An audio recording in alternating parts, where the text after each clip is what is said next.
Hare Krishna, Krishna Krishna, Hare Hare, Hare Rama, Rama Rama, Hare Hare.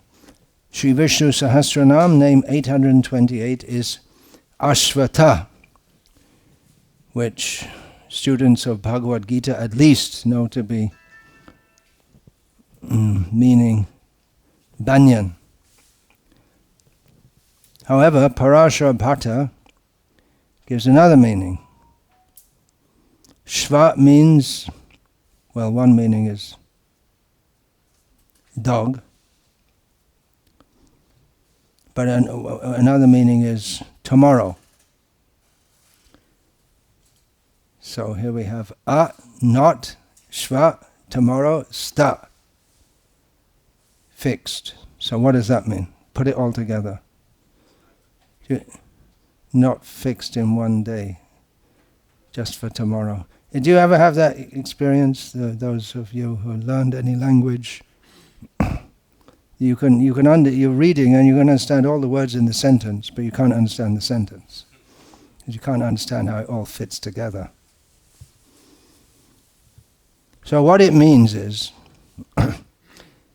not fixed just for tomorrow.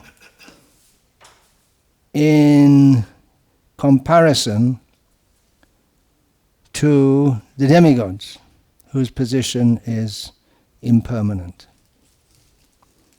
There you go. The demigods, they're called Amara, which means they don't die. I remember seeing shortly after Rajiv Gandhi was, if you've ever heard of him, why should shortly after he was assassinated, Prime Minister of, or aspiring Prime Minister of India at the time, and I saw a big poster. Rajiv Gandhi Amar Hai, means he doesn't die, he'll live forever. And that they say, don't they? They'll live forever. I remember the Kargil heroes. Anyone here ever heard of Kargil? You haven't heard of Kargil? It was such a big thing. How long ago was that? More than 20 years. 23 years ago, when Pakistani troops intruded into an area of Kashmir called Kargil. And because it was a natural fortress there, it was high land. So with great difficulty, Indian soldiers repelled them and pushed them out. And then they also said the same thing. The Kargil heroes will never be forgotten. And you never even heard of them. They won't be forgotten because they won't even be remembered. We have Srila Prabhupada's opening words in dedication, Srimad Bhagavatam, dedicated to His Divine Grace Om Vishnu Pad Paramahamsa Parirajaka Acharya Ashtotar Sadasri Srimad Bhakti Siddhanta Saraswati Goswami Maharaj Prabhupada. He lives forever by his divine instructions, and the follower lives with him. So that's real deathlessness, a real living forever. Otherwise, even if you are remembered, so what? If a foolish person is remembered by other foolish people, then what's the great thing? Demigods are called Amara, undying, but the only thing which is really durable, stable, continuous, perpetual and eternal is the Supreme Lord and all the jivas in their original position. Not knowing that or not recognizing that, we ascribe immortality to that which is mortal, plainly mortal. But in that we can find a hint of the natural desire for immortality, because we are immortal by nature, and death is unnatural. Sometimes when we're speaking to people and we say, well, birth, death, old age and disease, we're saying all these things are natural. No, it's not natural. And what do you mean it's not natural? It's not natural. You're not meant to be old, to die, to be diseased, to be old, to die, to be diseased, and to be born again. We're not meant for all that. But we take it as natural because we accept asatyare satta karimani. We accept that which is untrue and unreal to be real. So this is a very important understanding. He is the one who's actually continuous. How is there any sense of continuum? If everything is just all chemicals, and we're just chemical automatons moving around, how is it? Well, that's a symptom of consciousness, right? How is it that we perceive time at all? What is time anyway? Who can explain what is time? Why does it only go forward and not backwards? Why does it always move at the same speed? Although sometimes if we're enjoying ourselves, it seems to go much faster. And that's the nature of this world. It's a place of suffering. So when we're suffering, it spreads out more and more and more. Why is that? And then the one Buddhist theory of that nothing is really there, but it appears to be there, but it's just moment by moment. Each moment is different. And there appears to be a continuum, but actually 1 nanosecond, from nanosecond to nanosecond, there's no actual continuity. It's a really strange theory. But the sense of continuity that comes from Brahman, the underlying principle of everything. So time is Krishna, which is eternal, the eternality underlying that which we take to be eternal and real. We take our life to be real, although it's just a flash in eternity. We take dreams to be unreal because they're short, but our whole so-called life, it's just like a dream in as much as it begins and finishes all in a short time. But in human life we can hear about all these things and understand that we are eternal, but we are in the atmosphere of illusion in which we take that which is not eternal, not real, to be eternal and real. So all this we can extract from just this one consideration. We have in the beginning of Gita also, na sato vidyate bhavo, na bhavo vidyate sataha. That which is real,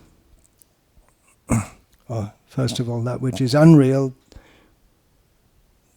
will not endure, and that which is real will always continue to exist.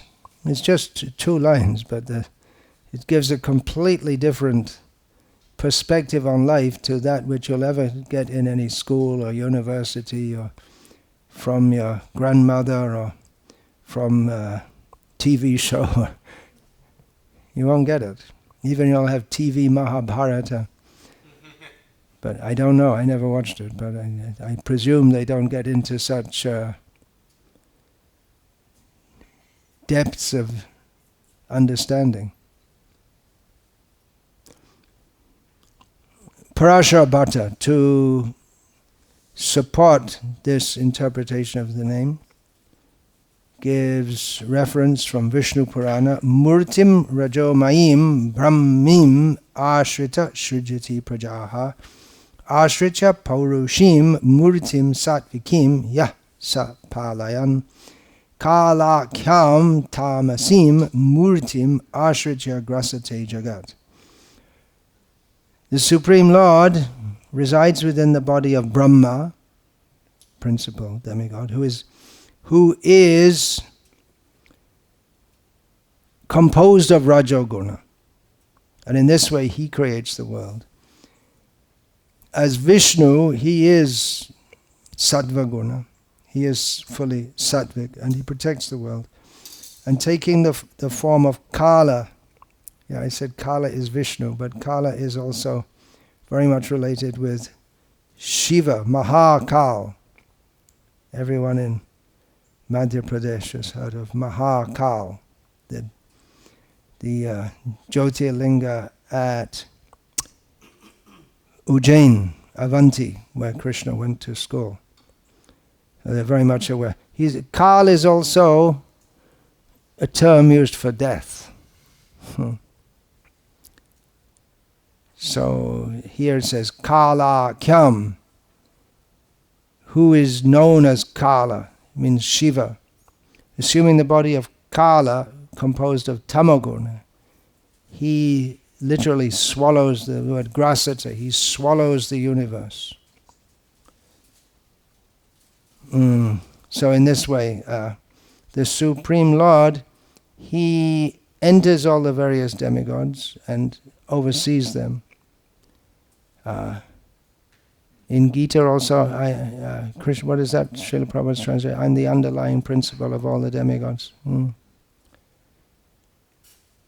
So a quote also from Namarlava's Turuvaya Murli.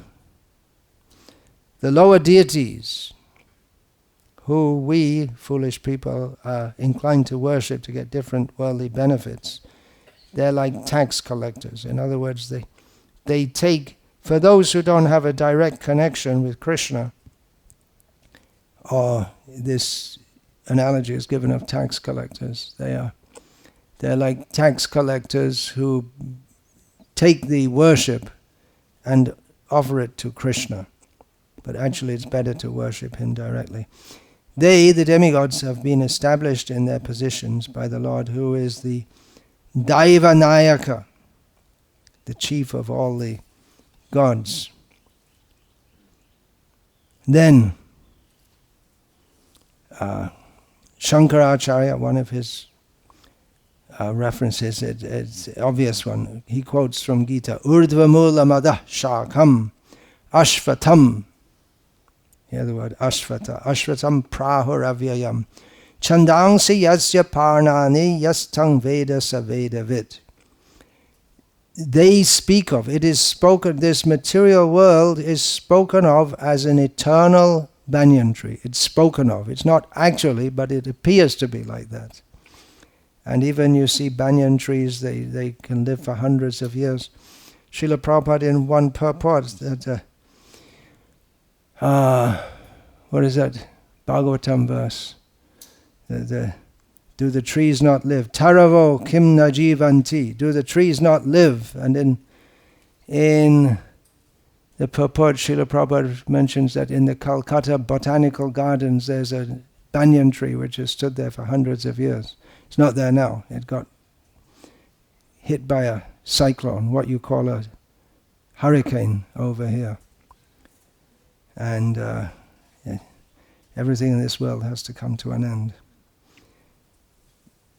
But it seems to be, because an example, during the lockdown, part of the lockdown, I was staying in one of our farm communities in Tamil Nadu, and on the property that we purchased was I didn't hear it fallen down in the meantime, an old tamarind tree. You can see there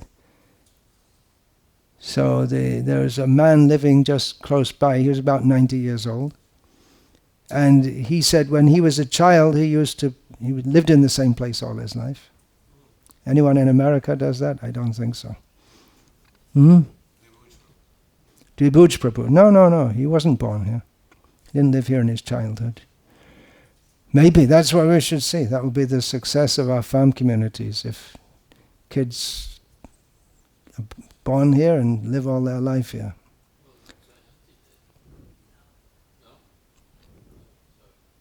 So he said that when he was a child, he used to play in the area, and the tree looked the same at the same time. It looked like an old tamarind tree at the time.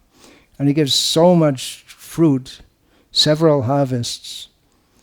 That is more than enough for the whole village. Much, and you use a lot of tamarind down there. It's tamarind country.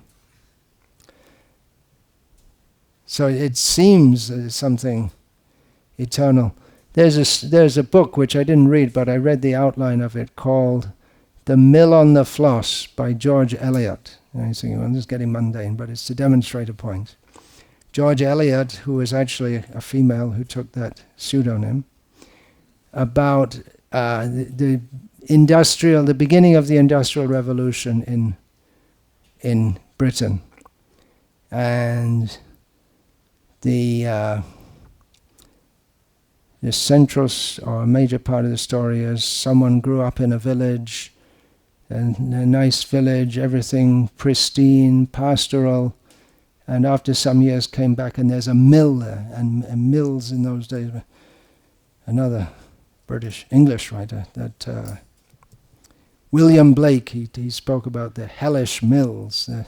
They didn't have safety regulations or any such thing in those days, and so it's like a factory. And he came back to the village and thinking, oh, it'll be so nice, and it's all the same, and you just expect, and completely shocked by seeing there's a mill and industries, and we just presume it's all going to be the same. People like to preserve old buildings, right? In America, the oldest building's going to be, 200 years old? Something like that. 400. But that means prior to the civilization. Is it? Pre-civilization. Before the Spanish. Was it? Spanish, Portuguese? Whatever. Christopher Columbus was? He was an Italian, but he was deputed by the Spanish. Okay. Excuse my ignorance of. He was never on the mainland. Only got as far as where? Long Island? Oh, really? I see. Having a history class here. So they like to preserve old buildings. Why? Why do you want to preserve old buildings?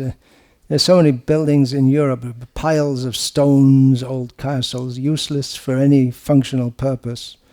They're good tourist attractions, some of them, but you can't live in them, you can't use them. Why do they want to preserve them?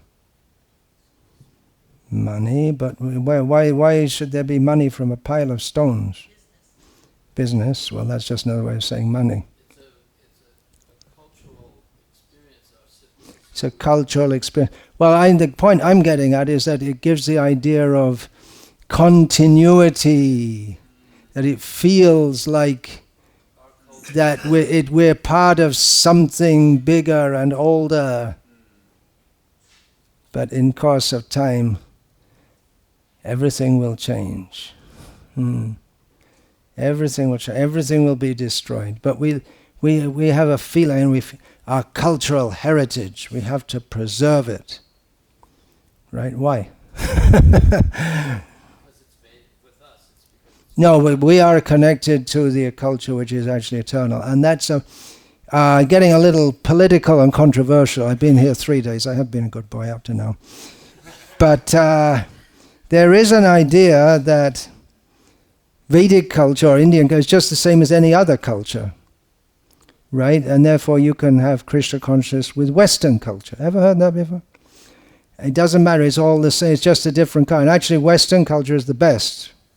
That's what everyone thinks. Our culture is the best. This country is the best country, obviously, because I was born in it. So there's this idea, it's just another culture. First of all, there was a big bang, and then there was a big soup, and then there was big, little cells floating around in this, and then they jumped out of the water onto the newly formed land and gradually formed themselves into lizards, and then what came next? Dogs, cats, monkeys, and then Charles Darwin, and various cultures came about, and it's all evolved, and so there's no culture. They're all evolved cultures. So Vedic culture, it's just another culture. So why should we go by that when, after all, the Indians, even up to the present day, are completely uncivilized, not like us Americans who know what's best for the world, and therefore we have to go and bomb them to prove that they should be doing what we're doing. They don't bomb us. We won't allow them. So this idea that we're part of a greater continuity. Yes, I'm proud to be American. Do, do, do, do, do, do. Yeah, it's all nonsense. It's all nonsense. But people take it so seriously. If you were to burn an American flag around here, you'd probably get literally shot dead. Not necessarily, but you run a serious risk of it, right? Oh, not in if you burn the Confederate flag, yeah. Oh, if you burn the American flag, yeah, then yeah, okay, sorry. You just have to burn the Confederate flag in an African-American neighborhood. Wait a minute, we're going to have an argument here, and we'll have a civil war right here. So the idea, continuity, we trace our genealogical table back to a village in Ireland. That's what all the American presidents do before they go to visit Ireland, and they go to show, yes, I also have roots in Ireland. So what? This feeling that we want, of course, we have in the respectable families in India, they trace their lineage back to Brahma and to various rishis. But they're connected to people of real substance in that case. You can take pride in that. One devotee is telling me that, yeah, he's connected to Davy Crockett, and that's, if you want to join the military in America and I'm a descendant of Davy Crockett, then immediately you're a big guy. So this idea, continuity, but it's not. The Buddhists are more correct in that regard, that there's no continuity. It's an illusory continuity, but there is a real continuity. This is being pointed out, that when we say Ashvattah, actually to give this meaning you have to spell Ashvattah slightly differently. Then you have to spell it with one t and not two t's. But this idea that we are part of a greater continuity, it's correct, but it's misplaced. And that misplacing of it causes us to continue to be born and die again and again and again. So it's very important to understand these meanings. Yeah, Shankaracharya, he gives this meaning that Urdhva Moolam, the root is up and the branches are down, the banyan tree. Its leaves are the Vedas. And who knows this, knows the Vedas. So this is the banyan tree of the material world.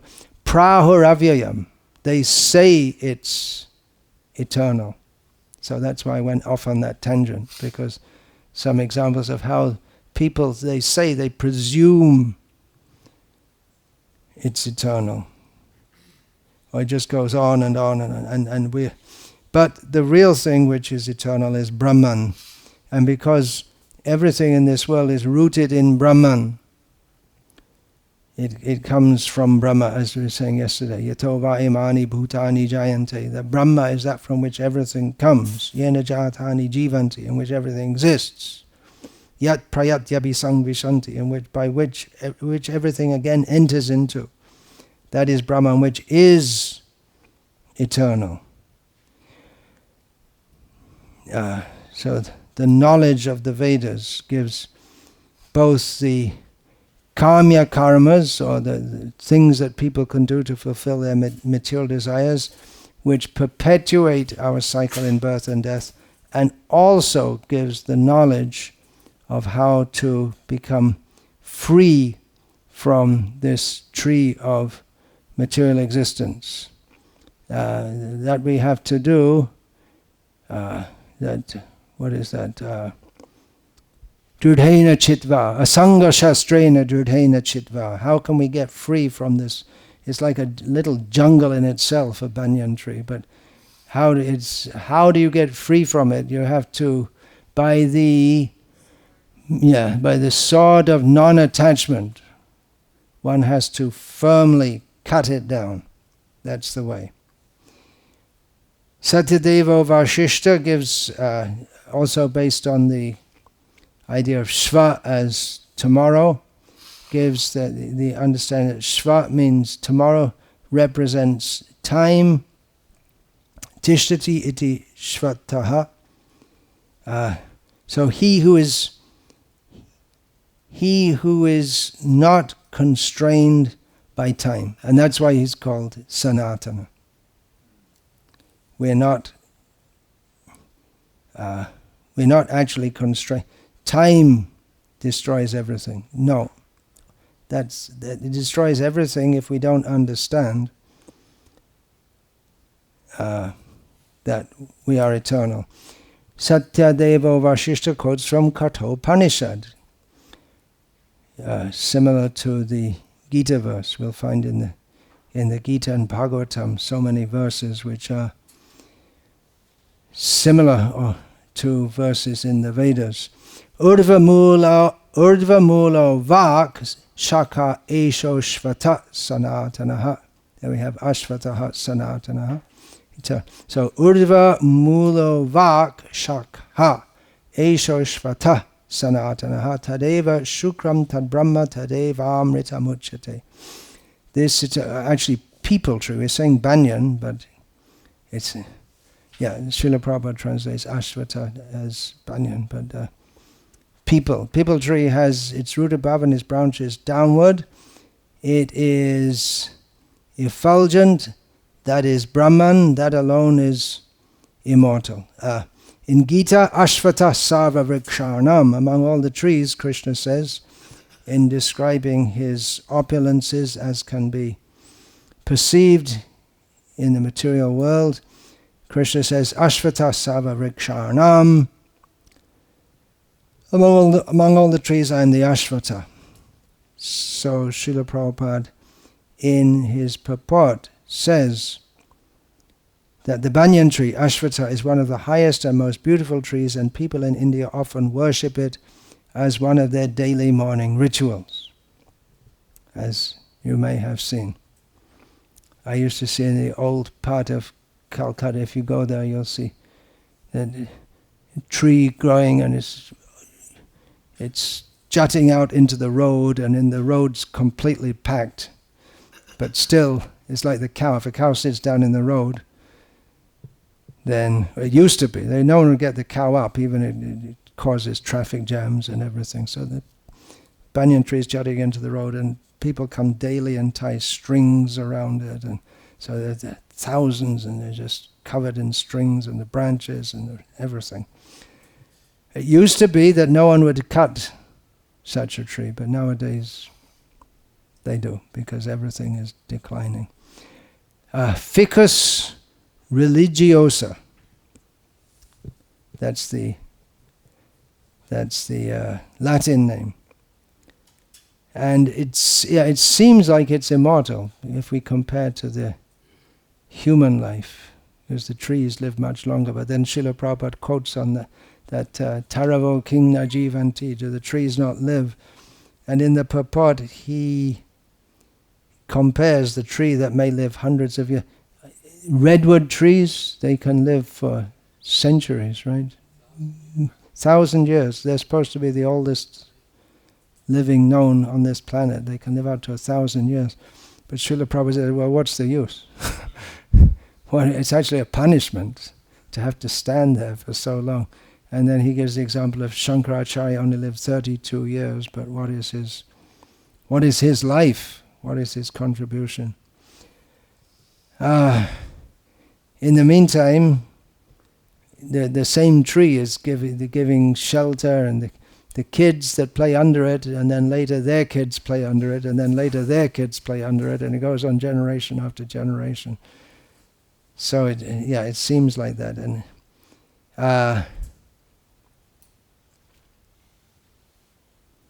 it just goes on and on and on like that. In this way, the tree stands as if aloof.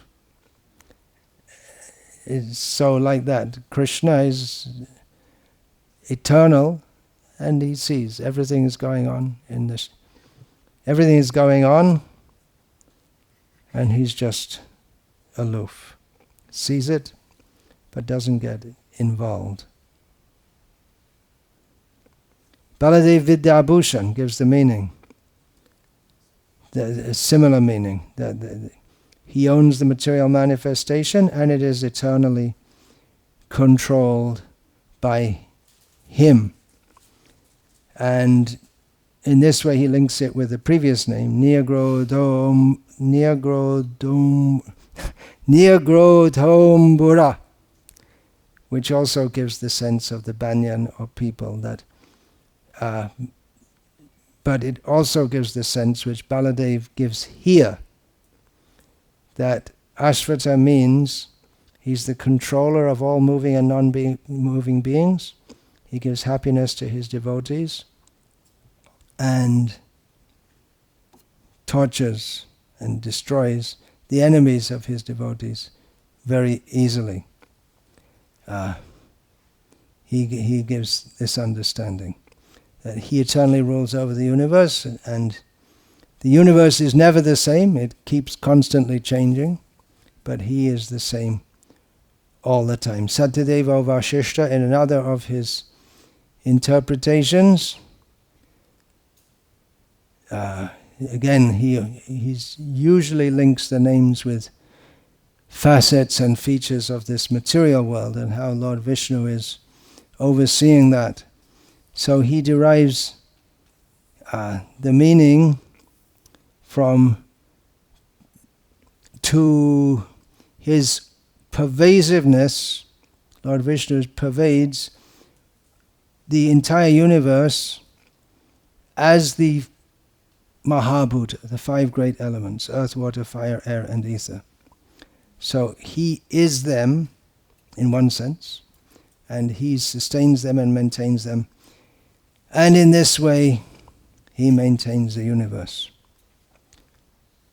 Another meaning, Ashva. What does Ashva mean? Horse. So there you have horse avatar. Ashva sta. He stands or is situated as a horse. So that's another meaning. Hayagriva avatar. All right, that was a relatively short one. I could have maybe done two, but I didn't. So Hare Krishna. You had some questions from yesterday? I asked you the questions when we were walking. Oh, I see. Okay. I always hear we're not supposed to take our own interpretation or interpret the Vedas. So why is it that all these different commentators are almost breaking the names apart and coming Well, we're not supposed to, but they can do. We are we and they are they. So they're renowned as pure devotees. Yeah, they have authority to do so. And also, when these authorities, they do so by grammatical analysis, not just by their imagination, according to the fixed rules of grammar. And they give every time they give a quote from Shastra to support their position. I heard you say that. So it's not just abject imagination. Okay, and all the conclusions are true. There is Hayagriva. There is Hayagriva, yeah. And then, the banyan. Sometimes the interpretations come out with wrong siddhanta. That can also be, because just like Krishna says to Arjuna in Bhagavad Gita, Bhaktosi me sakha cheti rahasyam hi. I'm speaking this to you because you're my devotee as well as my friend. So people may, with grammatical ability, they can interpret Bhagavad Gita and come up with the wrong conclusion. But Bhagavad Gita is not meant for them. Acha. if one's motive is to glorify the Supreme Lord and is authorized by previous acharyas, then he can do so. Otherwise, it could be very dangerous. Krishna means black, black means unknown, therefore no one can know Krishna. So don't bother. How about that? Krishna means black, right? Black means unknown, right? So Krishna can't be known, but it's wrong derivation.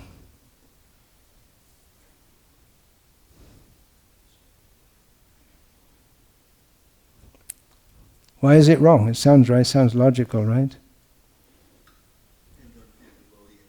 But then you have to go to Shastra. Vedaisha sarvera hameva vedyaha. By all the Vedas I am to be known, Krishna says. So why should someone come up with a so-called conclusion which goes against the teachings of Shastra? Then it can't be accepted. Anything else? Maharaj, I was wondering, the law of conservation, would that be an example of the continuity you're talking about? The law of conservation, as observed by Dr. Frog.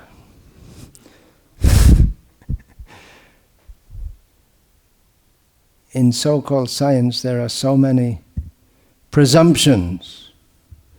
They presume that what we observe here on this tiny little planet, according to our very limited intelligence and sensual ability, must be true everywhere throughout the universe. But why should it be? Why? There's no scientific or any other reason why the laws, what they call the laws of nature, should operate everywhere just because we see them operating in such and such a way. And so far we haven't found anything to disprove that. And if we do find something to disprove it, we won't accept it anyway. Because we have to keep the law, right? Yeah. Everyone should follow the law. So if we make a law and we find something in science which goes against it, then it can't be right. Because it's the law.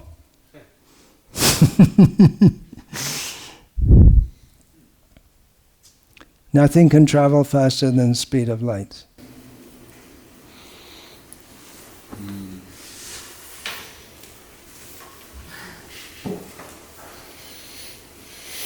Does thought go faster?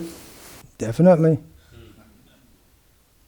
Pantastu koti shatavatsara sampragangyo vayoratapi manaso munipungavanam sobhyasti yatprabhadasinya vinchit tatve govindavadi purusham tamaham bhajami. Well, that's even faster than the speed of mind, because the mind can't reach up to achintya tattva, that which is beyond conception. So the mind can't go there. Avang manasa gocharaha, it's beyond words and the mind. So the law of conservation, yeah. Who's overseeing the laws? We're not saying there aren't any scientific laws, just that they might not be what they think they are, what we think they are, and Krishna makes the laws, and he can break the laws also, as he likes. What's the ultimate law of conservation? Well, that Krishna is preserving everything. What is gravity? Who can say? What did the scientists say? What goes up must go down. All right, that's an observation. Based on the mass of an object. That's what they say, but then they don't know what it is. There's no scientific law that can define gravity. They've postulated there are things called gravitons, which they can't. Why does it do that? They can't explain. Prabhupada says it's Balaram. That's okay. Sankarshan. He attracts everything. And you might find some scientific law. They might do. They've been trying for a long time, trying to find something. They said, right, Newton brought that up, by centrifugal force and all this kind of thing. But then the thing is, when they find out something doesn't work in science, and they have to come up with a new theory. And when they make a new theory, a lot of the old, it's like taking medicine. It kills the disease and it kills the antibodies also. So it's like they find out a new scientific discovery, which explains one thing, but it throws the other theories which they think work. It throws them out too, and then they get in more and more trouble. And then they have to invent new things and try and prove them to be true, and spend billions of dollars doing that. Trying to find out subatomic particles, which aren't particles anyway. And it goes on and on. They discovered the God particle, right? This proves there's no God. Sure.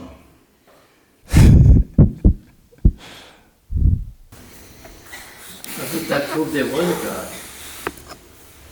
The God part. Well, that's because you read Prabhupada's books. But in there, what they want to show is that there's nothing beyond matter. So this God, so-called God particle, if the particle's God, then we don't need God, right? We don't need someone sitting up on a cloud. Yeah, it never dawned on me that's what they were saying. I didn't even realize that. I didn't, pay that much attention to it. I thought, they're realizing there's a super soul somewhere. Oh. No. It's an unspoken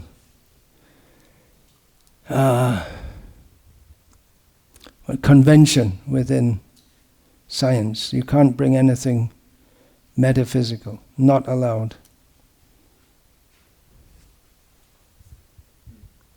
So anything else? Hare Krishna, yeah. Yes, I'd just like to add, please. The reason I asked was because Lord Krishna says in the Bhagavad Gita the material nature is divine, so I'm thinking it's going in cycles eternally. So is that continuity? Yeah, well, in that sense, it's the material nature is eternal and non-eternal. Eternal in as much as it's manifest, unmanifest, manifest, unmanifest. But it goes through periods of non-existence, practically. Or the word Krishna used in Gita is avyakta. Non-manifest. So in that sense, it's... and the manifestations that are formed, that's in the 1972 edition of Bhagavad Gita. Material nature is endlessly mutable. It's always changing.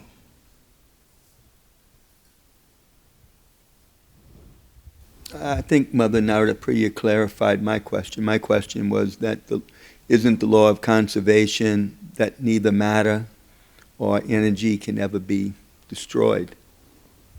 Well, in that sense. But then, it becomes unmanifested in as much as the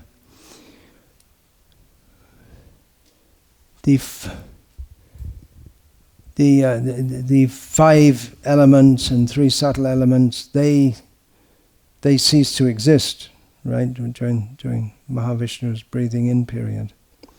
So in that sense, they can be said to exist in a subtle form.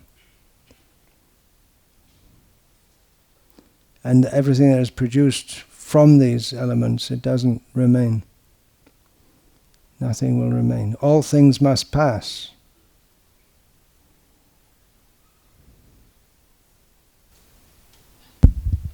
Earlier you mentioned something about the Vedic culture, and that is, versus, say, the American culture, which there is no American culture. But Bhaktivinoda, my understanding is Bhaktivinoda Thakur said it was acceptable when preaching to use other types of cultural music or instruments that aren't used in a temple. Is that correct? I'm not aware of that particular quote, but it's quite likely and possible, and certainly our own Srila Prabhupada said that. Yeah, I thought I heard. But Prabhupada for the temple and for our own internal, right. both Srila Prabhupada and Bhaktivinoda Thakur were much more So there's no cautious argument. in this regard. There's no argument. For preaching, you can do anything. That's a quote from Prabhupada. Okay. But then the next line, but don't take it like that. Don't take a license to do anything. Okay. I mean, because isn't Be careful. And isn't then there's Vedic mean God? a saying that Prabhupada used to quote was Bengali saying, when you go to fish, don't get pulled in the water. When you go to catch Right. fish. you know, Prabhupada said that too. He said, I know the art of without getting wet. You know, sometimes you can tell little lies in book distribution or something. He said, but you have to know the art, how to do it without getting. And he used the example of fishing, something like that. These are all complex issues because where exactly do you draw the line? Right. And when you're preaching to someone or selling a book, you never know how they're going to react. You can't say. You could be very heavy with someone, it could change their life in a second and bring them to Krishna, but they might go away completely also. So, How much has Vedic culture from the time of Krishna become perverted by the conquest in India primarily? And in a also book, from the time of Lord Chaitanya, how much has Muslim culture and British culture, well, affected in so a book many aspects I of it? compiled called A Message to the Youth of India, with quotes from Srila Prabhupada, I listed so many reasons why India's culture is degrading. And colonial influence is one of them. Mm-hmm. But a major reason is also Mayavad, and just the influence of Kali Yuga, Television. modernity, all these things. Christianity as well. I've met young men, they were so heavily influenced by Christian missionaries. They thought that America was, because we're Christians, they described it like heaven. There's no poverty here. There's no crime here. I've had conversations like that in Calcutta and another time at Juba Beach. And I thought I was blaspheming America by saying, no, there's crime. There's poverty. Even Prabhupada said that. He was surprised that... Yeah, some idea that America is just like heaven. There's no crime, there's no poverty, and therefore their religion must be best. The fact that so many Americans are not Christians, they talk about there's a common term now, post-Christian Europe. It's accepted that it's in the post-Christian era. It used to be called Christendom, right? There was a term Christendom, which meant Europe and the America, the Americas, and the places where Christianity was predominant, or even before that was Europe. Even before the colonial times, it was Europe as compared to the Muslim world. But that's over. That's over now. America's much more religious and Christian, as you probably know, than is Europe. I saw a survey that France was one of the most atheistic. Yeah, it has been since the French Revolution. They were ahead of their times. Israel is a majority of people, more than 50%, are supposed to be a Jewish state. And then you get we're getting into a sociological discussion. You get people who are cultural Christians. They don't want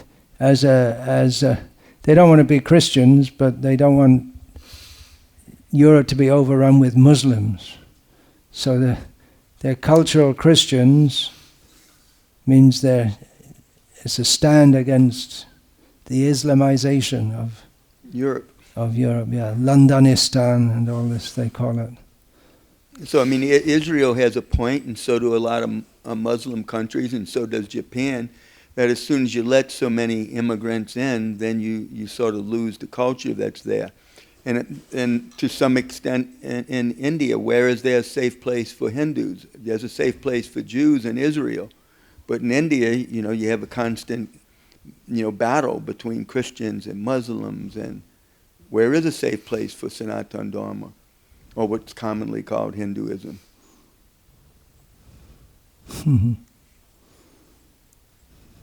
On the other hand, as I'm mostly in India, I'm also cautious about getting too much into the Hindutva consciousness, which I would say probably most of our ISKCON devotees in India are also influenced by that. But it's not a Vaishnav narrative or even a particularly religious narrative. It's nationalistic, anti-Muslim, anti-Christian, and build up the nation. Why is it that the Parsis and Big question. they came from the outside, Persians, they amalgamated and lived there harmoniously? Lived harmoniously, not amalgamate, because they marry among themselves only. Well, when they came, they were told that you can stay. They were allowed to stay in what's now South Gujarat. But you can stay, but don't propagate. And they stuck to that. And they're very prosperous community. Tata is a house, maybe you heard Tata, the biggest business house, family biggest house, business house in India. Tata, everything, Tata trucks, Tata salt, Tata internet, everything. So they didn't disturb the status quo. They stuck to that. They appeared to be a dying community also. Anyway, that's a social question. Then there's another question. I was just going to say that it seems like the demons know Bhagavad Gita very well, because right there in chapter 1, Arjuna reveals the formula for continuity in his explanation that when the family units are destroyed, then the men get killed in the battle, the women are unprotected, they get polluted by, bad men, and then unwanted progeny, irreligion, etc. It all goes downhill. So, we have all this religion against religion A against religion B, and nation A against nation B, but it's all just the divide and rule thing. But it seems like the demons really, knocked over the first domino when they propagated the idea that we should destroy families. I mean, covertly propagated the idea that we should destroy the family units, and therefore Varnashram can't happen. We can't even have sustainable farms because if they're not intergenerational, to me, it just seems like it all boils down to the family units. Cultural Marxism. And that's, every culture in the world needs families. It's not one culture is better than another culture, better than another nation or another religion. It's,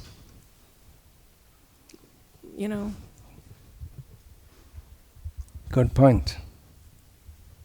Religion is, within this world, it's synonymous, the social structure is synonymous with family. And of course, in most religions, there's also renunciants, not in Islam. But the renunciation is there, but the unit of society is the family. And we see just until recently, the people who are meat eaters, who drunk alcohol, and they all mleccha habits, but they believed in God and they got married and stayed married. And there was no divorce, right? Right? Is that right? Well, I don't know, before the 50s to some extent. Yeah, well, it's once the consumer society came in, and then personal enjoyment becomes more important than social responsibility. And personal enjoyment, and religion is a check on that. because religions tell you to behave yourself. And personal enjoyment means, and personal enjoyment, get ahead, succeed, get ahead. And then the idea that we should work together cooperatively becomes subordinate to, cooperation becomes subordinate to competition, and then it's a complex scenario. But this, Prabhupada emphasized so much, Varnashram, we need Varnashram. Stable societies with a clear aim of God consciousness. And there may also be meat eaters and wine drinkers in Varnashram. Yeah, but we're not going to do that now because we have to establish Brahmins first of all. We're not going to advertise it's something desirable, but it has to be allowed because they'll always, if we're going to have widespread Varnashram, then there have to be allowances for people who are not on the highest level of consciousness, but we're a long way from that yet, aren't we? They have to be accommodated. They can take meat and wine according to rules, not in slaughterhouses. Yeah, there's another question? No? All right then. Hare Krishna. Prabhupada had so much hope for these farms.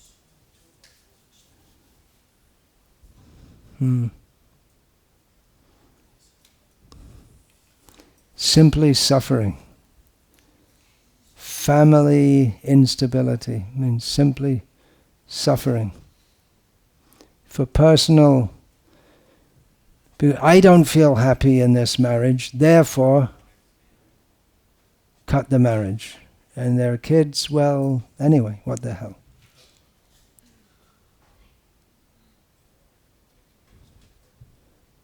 You know all about that, don't you? So many know all about it. Hare Krishna. Vancha kalpatarubhyascha kripa sindhubhya vicha patitanam pavebhyo vaishnavebhyo namo namaha. Dante nithaya chunakang padayane patya kritvachaka kushatam etad. Aham bravimi, hey sadhava sakala eva vihaya.